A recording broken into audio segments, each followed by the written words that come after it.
চল এক কাম করি, পৌষ মাসের শীতে আগুনের ব্যবসা ধরি। কারণ শীতের মধ্যে তো কেউ বাইরে যাইতাছে না। চল আগুনের ব্যবসাটাই ধরি, এটা সবচেয়ে ভাইরাল ব্যবসা, আগুনের ব্যবসায় মনে হবো। হ বুঝছস কি কর? যা। আগুনের ব্যবসায় করি। আসলে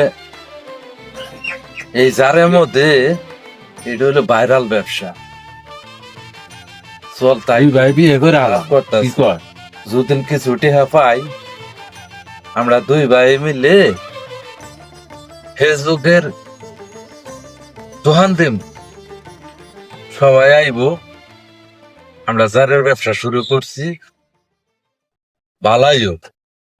এটা হইলো ভাইরাল নতুন ব্যবসা। ঠিক। তুই যেটা কইছ এটা ঠিক আছে, এখন আর বই খাওয়ান যাব না। দেখছ যার করতেছে মানুষের কত উপকার হবো। যাই ঘর আগুন না গাই দিমু, হ্যাঁ ঘর গায়ে মনে করতে বাইরে কাম করবো, টেকা হইব, ঠিকই আছে। আঙ্গুরে মনে করে ব্যবসা হবো। এটাই হ্যাঁ। ভালো। চল তাড়াতাড়ি।